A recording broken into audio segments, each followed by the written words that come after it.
Les mines Aouli, Mibladen et Zaïda région Midelt Maroc. Une ville riche de mines, vivant autrefois, écoles, piscines, logements, mosquées et autres. Mais abandonnée aujourd'hui. Les premières photos de la vidéo sont de la ville à l'époque. Aouli et Mibladen ressemblent à des villes fantômes du Far West. Mais il n'en était pas de même il y a 50 ans. Avant la ruée vers l'or rouge de la vanadinite, Midelt était déjà réputé pour ses mines de plomb. Les premiers indices ont été remarqués par les Français au début du XXe siècle à Mibladen puis à Aouli. L'exploitation a débuté dès 1939, sous la houlette de la Compagnie minière de l'Afrique du Nord, future société des mines d'Aouli. Ce sont les Français qui vont développer l'activité minière dans la RE accent aigu Gion.et après plusieurs années d'exploitation des mines.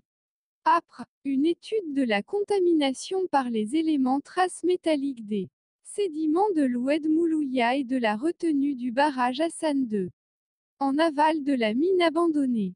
Le district minier plombifère de la Haute Moulouya, comportant les mines Zaïda, Aouli Mibladen, constituait le plus gros gisement plombifère du Maroc. La mine de Zaïda, comme il est le cas pour Aouli et Mibladen et plusieurs mines à travers le Maroc, est abandonnée sans réhabilitation ni suivi d'impact sur l'environnement. Afin de déterminer le degré de contamination des sédiments par les éléments traces métalliques, au voisinage de la mine de Zaïda, des échantillons de sédiments de surface ont été prélevés le long l'Oued Moulouya au alentour de la mine Zaïda, dans son afflux, en Segmir, et du barrage Hassan II, en aval de la mine. Ces sédiments ont été analysés en particulier pour les éléments traces métalliques.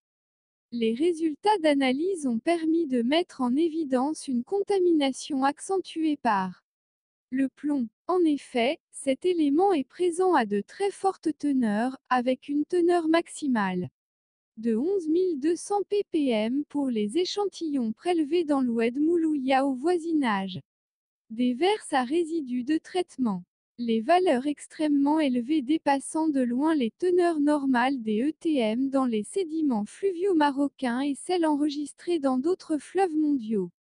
Les stations en aval du centre minier présentent toutes des teneurs élevées en plomb. Cependant, ces teneurs s'atténuent vers le barrage, tout en restant pourtant assez élevées comparées aux teneurs normales.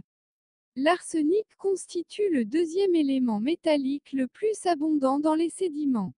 Étudié, la teneur maximale, 390 ppm, est atteinte pour les sédiments de l'affluent en Segmir.